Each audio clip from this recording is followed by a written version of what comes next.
फर्क साफ क्या है। 2017 में भारतीय जनता पार्टी की सरकार आती है, तुम्हारे पहले 3 निर्णय होते हैं। एक, हमने अवैध बूचड़खानों को बंद किया। दूसरा, हमारी सरकार ने निर्णय लिया कि बेटियों की सुरक्षा के लिए एंटी रोमियो स्क्वाड का गठन किया गया। और तीसरा, हम लोगों ने प्रदेश के 86 लाख किसानों का 36,000 करोड़ रुपए का कर्ज माफी का कार्यक्रम भी हम लोगों ने प्रदेश के अंदर लागू किया। ये भारतीय जनता पार्टी की सरकार का पहला निर्णय था, जिसे आपने आशीर्वाद देकर के 2017 में प्रदेश की सत्ता सौंपी थी। अब इसके ठीक विपरीत 2012 में समाजवादी पार्टी की जब सरकार बनी थी, उस सरकार का पहला निर्णय क्या था? अयोध्या में श्री राम जन्मभूमि पर आतंकी हमला करने वाले आतंकवादियों के खिलाफ दायर मुकदमों को वापस लेना।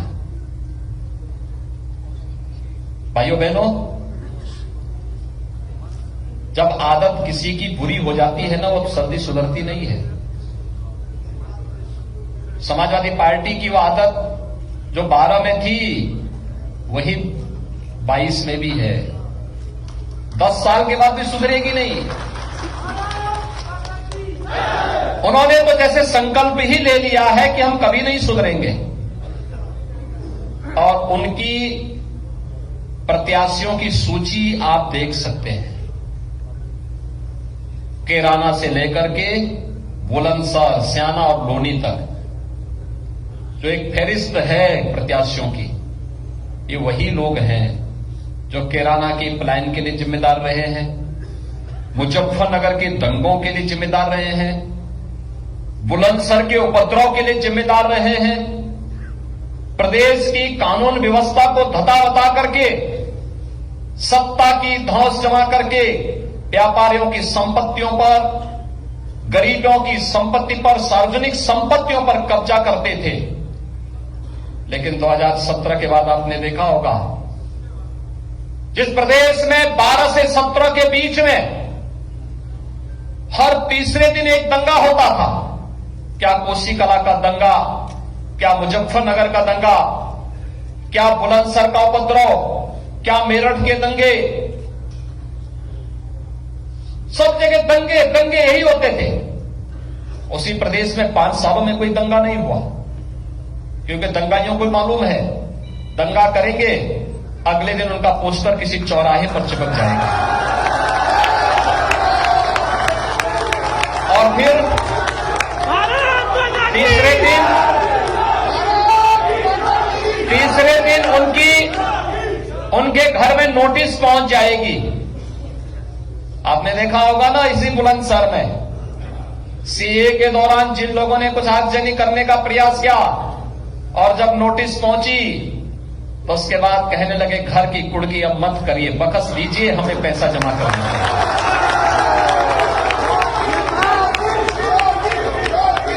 जो लोग कानून को धता बताते थे, कानून ने कैसे उन्हें अपने गिरफ्त में लिया, इसके लिए जज्बा होना चाहिए। और ये जज्बा केवल भारतीय जनता पार्टी में है। भाइयों बहनों, जो लोग प्रदेश में कैराना के माध्यम से कश्मीर बनाने की ओर का सपना देख रहे थे, हमने उनको बोल दिया कि अब कश्मीर भी इस देश का स्वर्ग बन रहा है और पश्चिमी उत्तर प्रदेश विकास की नई बुलंदियों को छू रहा है। अब तो इस बुलंदशहर के बगल में ही हम फिल्म सिटी भी बना रहे हैं।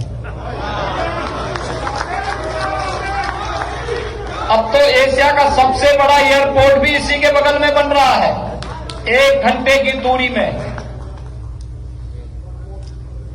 मेडिकल डिवाइस पार्क भी इसी के बगल में बन रहा है, आधे घंटे की दूरी पर। और भाइयों बहनों, यही नहीं, यहां से मेरठ से लेकर के और प्रयागराज तक गंगा एक्सप्रेसवे का निर्माण भी हम लोग यहीं से कर रहे हैं। सुबह यहां से निकले, दोपहर में संगम में स्नान किया, शाम को वापस बुलंदशहर वापस आ गए। भाइयों बहनों, सुरक्षा और समृद्धि का मार्ग प्रशस्त करने का कार्य किसी ने किया? भारतीय जनता पार्टी ने किया। राजा महेंद्र प्रताप सिंह जी के नाम पर विश्वविद्यालय, अलीगढ़ मुस्लिम विश्वविद्यालय के निर्माण में उन्होंने अपनी संपत्ति दी। एक भी पत्थर उनके नाम पर अलीगढ़ मुस्लिम विश्वविद्यालय में नहीं। हमने कहा नहीं, अलीगढ़ मुस्लिम विश्वविद्यालय भले ही राजा महेंद्र प्रताप सिंह जी के योगदान को विस्मृत कर दे, लेकिन राज्य सरकार और भारतीय जनता पार्टी विस्मृत नहीं करेगी। उनके नाम पर एक विश्वविद्यालय का निर्माण होगा और हमारी सरकार एक विश्वविद्यालय का निर्माण अलीगढ़ में कर रही है। यही नहीं, मां शाकंभरी के नाम पर सहारनपुर में एक विश्वविद्यालय का निर्माण हो रहा है। स्पोर्ट्स यूनिवर्सिटी आपकी मेरठ में बन रही है। और जिन लोगों ने आतंकी मंसूबे पाले हुए थे, उनके लिए हमने एटीएस के कमांडो भी देवबंद और अलग अलग जगह तैनात कर दिए हैं।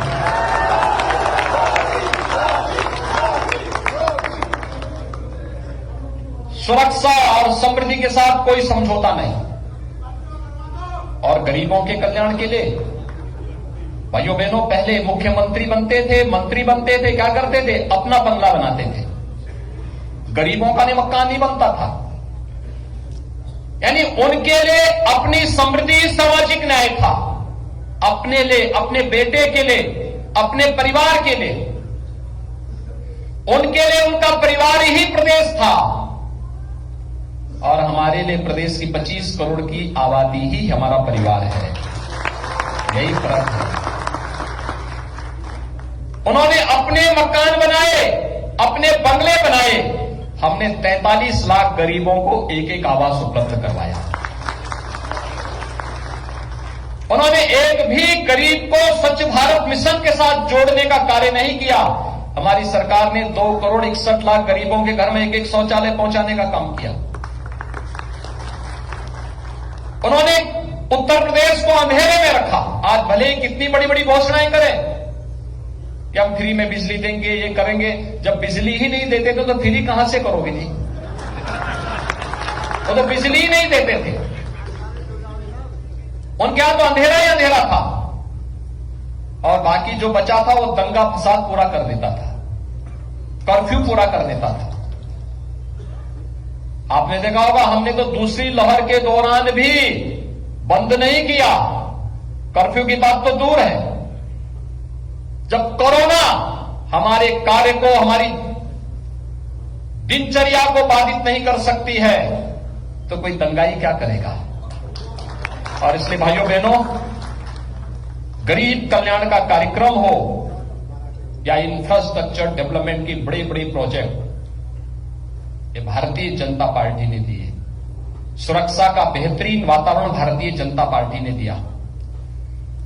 और इसीलिए आज भारतीय जनता पार्टी क्यों, इसी प्रश्न का जवाब देने के लिए मैं आपके बीच में आया हूं। भारतीय जनता पार्टी इसलिए जिससे प्रदेश में कानून का राज बना रहे। एक कानून का राज ही सबको सुरक्षा, सबकी समृद्धि की गारंटी देगा, नौजवानों को रोजगार देगा, किसानों के जीवन में खुशहाली लाएगा, गरीबों का उत्थान करेगा, बेटियों को सुरक्षा की गारंटी देगा।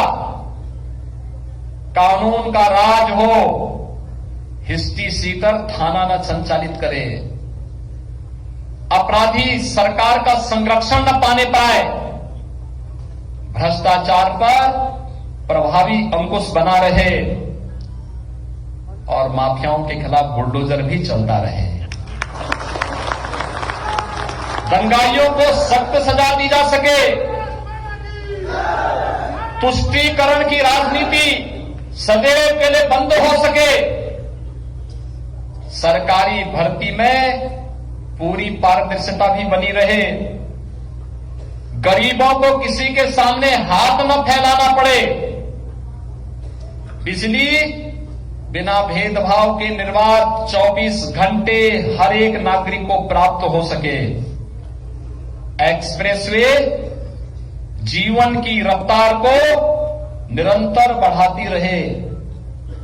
बहन बेटियों की सम्मान के साथ कोई गुंडा खिलवाड़ न करने पाए।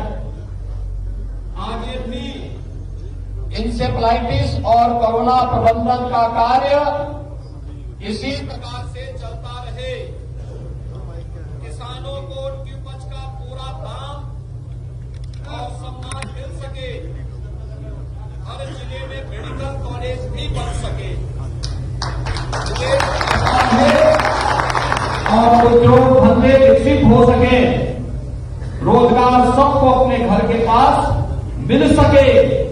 इसके लिए भारतीय जनता पार्टी की सरकार फिर से प्रदेश के अंदर आना आवश्यक है और इसी के लिए अपील करने के लिए आज मैं आपके बीच आया हूं। भाइयों बहनों, यहां पर हमारे लोकप्रिय विधायक वरिष्ठ नेता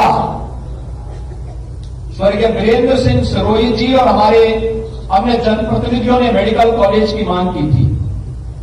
हमारी सरकार ने पूर्व मुख्यमंत्री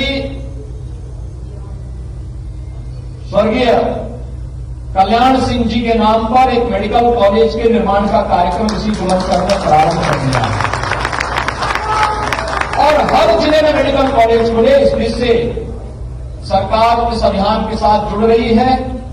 मेरी आप सबसे अपील है, आप प्रबुद्ध जन हैं, कोरोना के नियमों का पालन करते हुए हम घर घर जनसंपर्क के अभियान के साथ जुड़े, तकनीक का उपयोग करें, भारतीय जनता पार्टी के प्रत्याशियों को विजयी बनाने के लिए अपना योगदान दिलाने में और भारतीय जनता पार्टी की राष्ट्रवाद, विकास और सुशासन के लिए प्रतिबद्ध सरकार फिर से बढ़ाने में अपना योगदान देने में आप सभी अपना योगदान देंगे।